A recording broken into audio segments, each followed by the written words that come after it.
Good evening everyone.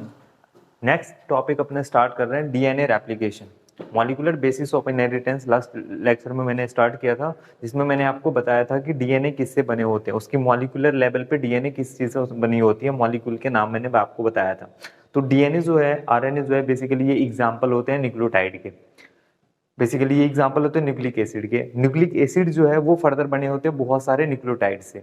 Clear है? अब nucleotide ने मिलकर के डीएनए आरएनए बन गई। अब मैं आज टॉपिक बात करने जा रहा हूँ डीएनए रेप्लिकेशन, मीन डीएनए के डबल स्टैंडर्ड से दूसरी डीएनए की कॉपी तैयार करना। डीएनए की एक डबल स्टैंडर्ड डीएनए से इसकी कॉपी तैयार करना, इसको अपन बोलते हैं डीएनए रेप्लिकेशन। डीएनए रेप्लिकेशन के स्टेप बाय स्टेप अपन बात करेंगे। तो 2 स्टेप में डीएनए रेप्लिकेशन कंप्लीट होती है। 2 स्टेप में डीएनए रेप्लिकेशन कंप्लीट होती है। सबसे पहले बात करें तो डीएनए जो है वो डबल स्टैंडर्ड बनी हुई है। डबल स्टैंडर्ड बनी हुई है और दोनों स्टैंड आपस में क्या होते हैं, हाइड्रोजन बॉन्ड से कनेक्टेड होते हैं। मीन एडेनिन जो है वो थायमिन के साथ डबल बॉन्ड बनाती है, ग्वानिन साइटोसिन के साथ ट्रिपल बॉन्ड बना हाइड्रोजन बॉन्ड बनाती है और इस तरह से वो जुड़े होते हैं, डबल स्टैंड बनाते हैं। तो सबसे पहले क्या करनी पड़ेगी, डीएनए के रेप्लिकेशन के लिए इसकी अनजिपिंग करनी होती है, अनवाइंडिंग करनी होती है। अनवाइंडिंग करने के लिए जो एंजाइम आते हैं वो हेलिकेज। क्या नाम होता है एंजाइम का? हेलिकेज। तो सबसे पहले क्या थी, डबल स्ट्रैंडेड डीएनए थी। डबल स्ट्रैंडेड डीएनए में क्या आया, हेलिकेज एंजाइम आई। हेलिकेज एंजाइम क्या करने लगते हैं, हाइड्रोजन बॉन्ड को ब्रेक करने लगते हैं। हाइड्रोजन बॉन्ड को ब्रेक करने लगते हैं। बात एक चीज और आती है, क्या डीएनए रेप्लिकेशन डीएनए स्ट्रैंड के कहीं से भी स्टार्ट हो सकती है? नहीं, डीएनए रेप्लिकेशन एक स्पेसिफिक सीक्वेंस से स्टार्ट होती है जिसको बोलते हैं ओरिजिन ऑफ रेप्लिकेशन। क्या बोलते हैं? Origin of replication. तो मैंने बोला डीएनए रेप्लिकेशन होने के लिए डीएनए डबल स्टैंडर्ड है, दोनों आपस में हाइड्रोजन बॉन्ड से कनेक्टेड है। इसके लिए सबसे पहले क्या होती है, हेलिकेज एंजाइम ये हाइड्रोजन बॉन्ड को ब्रेक करते हैं और बनाते हैं रेप्लिकेशन फॉर्क। ये हाइड्रोजन बॉन्ड को ब्रेक करना, क्या कहीं से भी हाइड्रोजन बॉन्ड ब्रेक करने लग जाएंगे? नहीं। तो मीन डीएनए रेप्लिकेशन जो स्टार्ट होगी वो डीएनए के अंदर एक स्पेसिफिक सीक्वेंस से स्टार्ट होती है जिसको बोलते हैं origin of replication, that is the ORI site. तो मीन ओआरआई साइट के बाद वहां हेलिकेज एंजाइम क्या करेंगे, हाइड्रोजन बॉन्ड ब्रेक करने लग जाएंगे। हाइड्रोजन बॉन्ड ब्रेक करेंगे कौन से एंजाइम? Helicase enzyme. दूसरी, ये 2 स्टेप में डीएनए रेप्लिकेशन कंप्लीट होनी है, एक तो अनवाइंडिंग और दूसरी न्यू चेन की सिंथेसिस करना। तो 2 स्टेप है। पहली स्टेप है अनवाइंडिंग, मीन बोले तो डबल स्टैंडर्ड जो डीएनए है उसके बीच के जो हाइड्रोजन बॉन्ड है उसको ब्रेक करने हैं। अनवाइंडिंग प्रोसेस में 3 एंजाइम की यूज होती है। एक तो मैंने लिखा है हेलिकेज, टोपोआइसोमेरेज, टोपोआइसोमेरेज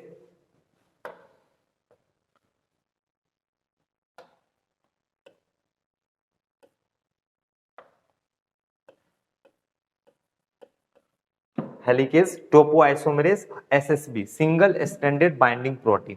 ये इन सब एंजाइम के यूज होते हैं डीएनए रेप्लिकेशन के अनवाइंडिंग में। कैसे? सबसे पहले डीएनए डबल स्ट्रैंडेड बनी थी, उन दोनों के बीच हाइड्रोजन बॉन्ड को ब्रेक करना है। तो हाइड्रोजन बॉन्ड ब्रेक करने के लिए कौन से एंजाइम आते हैं? हेलिकेज। तो हेलिकेज ये एंजाइम जो है वो हाइड्रोजन बॉन्ड को ब्रेक कर दिया। हाइड्रोजन बॉन्ड ब्रेक करने के बाद हेलिकेज एंजाइम ने कर दिया।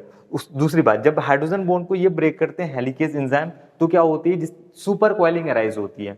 मीन इधर क्या होती है, डीएनए के स्ट्रैंड में सुपर कॉइलिंग अराइज होती है। इस सुपर कॉइलिंग को प्रिवेंट करने के लिए एंजाइम होते हैं टोपोआइसोमेरेज। कौन से एंजाइम होते हैं? टोपोआइसोमेरेज। तो टोपोआइसोमेरेज का क्या काम होता है? सुपर कॉइलिंग से बचाना। अब एक और एंजाइम प्रोटीन है, that is the single stranded binding protein. इसका काम होता है कि दोबारा से हाइड्रोजन बॉन्ड ना बन जाए। मीन मैं बोल रहा हूं इस स्ट्रैंड के बीच हाइड्रोजन बॉन्ड को ब्रेक किसने किया? ब्रेक किया हेलिकेज एंजाइम ने। दोबारा से हाइड्रोजन बॉन्ड रिफॉर्म ना हो जाए, इससे कौन बचाएंगे? Single stranded binding protein. तो मैंने बताया 3 चीजें, 2 स्टेप होती है डीएनए रेप्लिकेशन कंप्लीट, 2 स्टेप में होती है।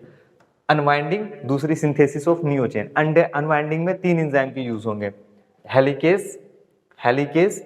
अनवाइंडिंग में 3 एंजाइम के यूज होंगे, हेलिकेज जो कि दोनों स्ट्रैंड के बीच जो हाइड्रोजन बॉन्ड है उसको ब्रेक करेंगे। दूसरी चीज टोपोआइसोमेरेज। जब हाइड्रोजन बॉन्ड को ब्रेक करता जाएगा ना, ये जो हेलिकेज एंजाइम है, जब ये हाइड्रोजन बॉन्ड को ब्रेक करेगी दोनों स्ट्रैंड के बीच, तो इधर क्या होती है? सुपर कॉइलिंग अराइज होती है। इस सुपर कॉइलिंग से प्रिवेंट करने के लिए कौन से एंजाइम आते हैं? That is the topoisomerase. तो टोपोआइसोमेरेज क्या करते हैं? सुपर कॉइलिंग से बचाते हैं, मीन सुपर कॉइलिंग को अनकॉइल्ड करते हैं। तीसरी enzyme single stranded binding protein, इस प्रोटीन का काम है हाइड्रोजन बॉन्ड दोबारा से रीफॉर्म ना हो जाए उसको प्रिवेंट करना। क्लियर है क्या? तो ये कंप्लीट हो गई कौन see step? Unwinding. DNA replication में दो स्टेप, अनवाइंडिंग, दूसरी में synthesis of new chain.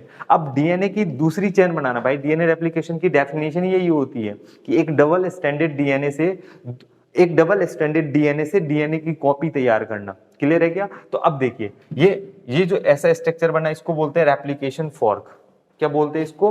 Replication fork. तो इसको अपन क्या बोलेंगे? Replication fork. अब रेप्लिकेशन फॉर्क बन गई। अब एंजाइम आते हैं, जो मेन एंजाइम है डीएनए की रेप्लिकेशन के लिए, that is the DNA polymerase enzyme. कौन सी एंजाइम है? डीएनए पॉलीमरेज एंजाइम पूछा जाता है। और ये प्रोकैरियोट में डिफरेंट टाइप के, तो DNA polymerase first, DNA polymerase second, DNA polymerase third, इस टाइप के।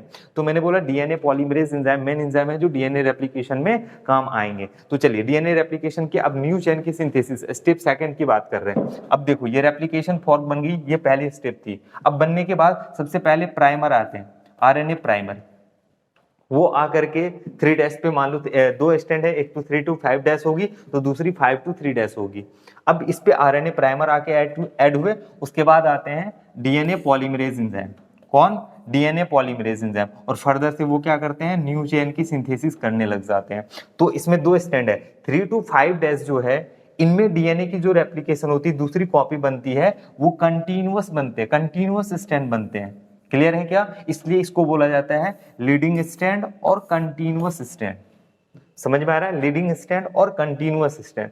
दूसरे स्टैंड की बात करो जिसकी पोलैरिटी 5 to 3 डैश है, इसमें स्टैंड जो न्यू चेन की जो सिंथेसिस होती है that is the discontinuous form में, या इसलिए इसको बोलते हैं डिसकंटिन्यूअस स्टैंड या फिर बोलते हैं लैगिंग स्टैंड।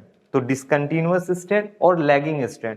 फर्दर से क्या होती है जब कंप्लीट हो जाती है, ये डिफरेंट फ्रेगमेंट्स बन गए, that is the discontinuous stand बने, इसे और भी नाम दिया जाता है ओकाजाकी फ्रेगमेंट। क्या बोला जाता है? Okazaki fragment. तो ओकाजाकी फ्रेगमेंट भी बोली जाती है। और फर्दर लेटर जब ओकाजाकी फ्रेगमेंट को डीएनए लाइगेज की हेल्प से जोड़ दी जाती है, तो एक स्ट्रैंड अपनी इधर बन गई, एक स्ट्रैंड इधर बन गई। क्लियर है क्या? इस तरह से एक पहले थी डबल स्ट्रैंडेड एक डीएनए, अब उससे क्या कितने डीएनए बन गए? एक तो इधर बन जाएंगे और एक इधर बन जाएंगे, तो 2 डीएनए बन गए। ये है डीएनए रेप्लिकेशन। तो सिंपल सी फिर से मैं आपको बताता हूं, सिंपल वे में मैंने बहुत ही सिंपल वे तरीका यूज किया है। ठीक है, मैंने बोला डीएनए रेप्लिकेशन 2 स्टेप में कंप्लीट होती है। सबसे पहले तो बात आती है कि चाहे आपके बोर्ड एग्जाम हो, चाहे आपके कंपटीशन एग्जाम हो, डीएनए रेप्लिकेशन है क्या? तो आपको पता होना चाहिए कि डीएनए रेप्लिकेशन एक डबल स्ट्रैंडेड डीएनए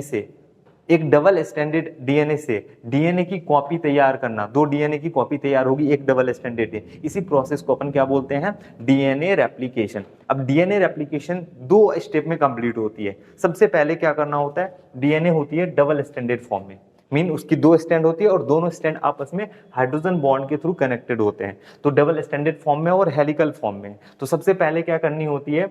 इसके बीच जो हाइड्रोजन बॉन्ड है उसको तोड़ करके रेप्लिकेशन फॉर्क बनाई जाती है। तो हाइड्रोजन बॉन्ड को ब्रेक करने के लिए जो एंजाइम आते हैं that is the helicase enzyme.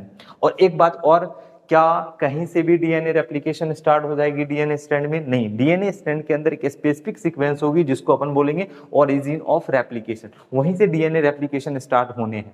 Clear है क्या? फर्दर से यहाँ हाइड्रोजन बॉन्ड ब्रेक हुई, रेप्लिकेशन फॉर्क। अब जब हाइड्रोजन बॉन्ड ब्रेक होती है तो उससे क्या होता है? इधर पोर्शन में और इधर पोर्शन में सुपर क्वाइलिंग अराइज होती है। तो सुपर क्वाइलिंग से प्रिवेंट करने के लिए दूसरे एंजाइम कौन से आते हैं? टोपोआइसोमेरेज। तो टोपोआइसोमेरेज का क्या काम है? सुपर क्वाइलिंग से प्रिवेंट करना। उसके बाद फर्दर से इन दोनों के बीच हाइड्रोजन बॉन्ड बनी हुई थी, इन दोनों के बीच हाइड्रोजन बॉन्ड दोबारा से ना बन जाए, इसके लिए कौन सी प्रोटीन आती है? सिंगल स्ट्रैंडेड बाइंडिंग प्रोटीन, जो दोबारा से हाइड्रोजन बॉन्ड को बनने से रोकता है। तो एक स्टेप कंप्लीट हो गई, that is the unwinding. Clear है क्या? दूसरे स्टेप में क्या है? न्यू चेन सिंथेसिस करनी है। मीन एक स्ट्रैंड पहले से थी, अब न्यू चेन बनानी है। तो न्यू चेन बनाने के लिए एक एक न्यूक्लियोटाइड को जोड़ा जाता है, एक एक न्यूक्लियोटाइड को जोड़ा जाता है। अब न्यूक्लियोटाइड को लाएंगे और न्यूक्लियोटाइड को जोड़ने का काम कौन करेंगे, that is the DNA polymerase enzyme. तो इस डीएनए पॉलीमरेज एंजाइम अपनी एक्टिविटी शो करे, इससे पहले आरएनए प्राइमर चाहिए इसकी एक्टिविटी को स्टार्ट करने के लिए। क्लियर है क्या? तो सबसे पहले आरएनए प्राइमर आके अटैच होगी और फर्दर से कंटिन्यूअस स्ट्रैंड बन जाएगी, कंटिन्यूअस स्ट्रैंड न्यू स्ट्रैंड बन जाएगी 3 to 5 डैश के टेम्पलेट स्ट्रैंड पे। क्लियर है क्या? दूसरी तरफ जो जिसकी पोलैरिटी 5 to 3 डैश है, इसमें प्राइमर लगेंगे, फर्दर से आरएनए प्राइमर, उसके बाद फर्दर से डीएनए पॉलीमरेज एंजाइम क्या करेंगे, स्ट्रैंड बनाएंगे जो कंटिन्यूअस फॉर्म में नहीं होता, डिसकंटिन्यूअस होता है, इसलिए इसको क्या बोलते हैं, डिसकंटिन्यूअस स्ट्रैंड और लैगिंग स्ट्रैंड, और क्या बोलते हैं, ओकाजाकी फ्रैगमेंट, जो कि फर्दर से उन सारे फ्रैगमेंट्स को जोड़ दी जाती है डीएनए लाइगेज की हेल्प से। किसकी हेल्प से? डीएनए लाइगेज की हेल्प से। इस तरह से एक डीएनए इधर और एक डीएनए इधर इस बन के तैयार हो जाता है। क्लियर है क्या? कई बार क्वेश्चन आते हैं, कौन सी टेम्पलेट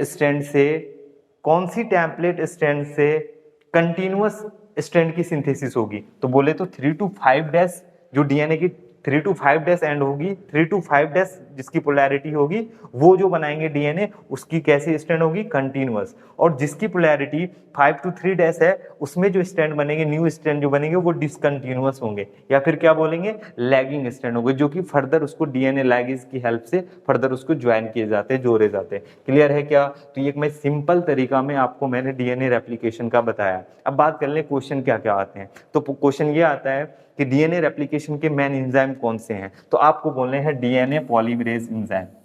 इसी की वजह से तो न्यू चेन बन पा रही है। तो ये दूसरी चीज, हेलिकेज का काम क्या होता है? तीसरी चीज, टोपोआइसोमेरेज का काम क्या होता है?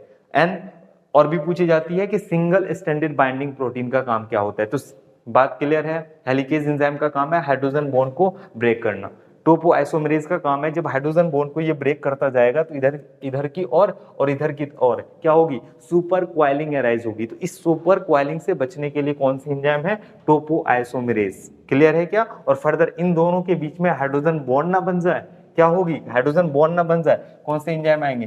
सिंगल स्ट्रैंडेड बाइंडिंग प्रोटीन आएगी, जो दोबारा से बॉन्ड, हाइड्रोजन बॉन्ड रिफॉर्म होने से बचाएंगे। क्लियर है क्या? तो ये स्टेप बोलते हैं अनवाइंडिंग। अगर आपको बोर्ड में भी आए तो इसी वे में आपको लिखना है। सबसे पहले डीएनए रेप्लिकेशन की डेफिनेशन आपको बतानी है, दूसरी चीज इसके स्टेप को आपको एक्सप्लेन करने हैं।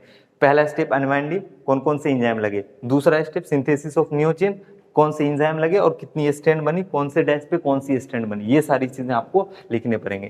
क्लियर है क्या? तो ये हमारा था डीएनए रेप्लिकेशन, जो कि मैंने सिंपल तरीका में आपको बताया है।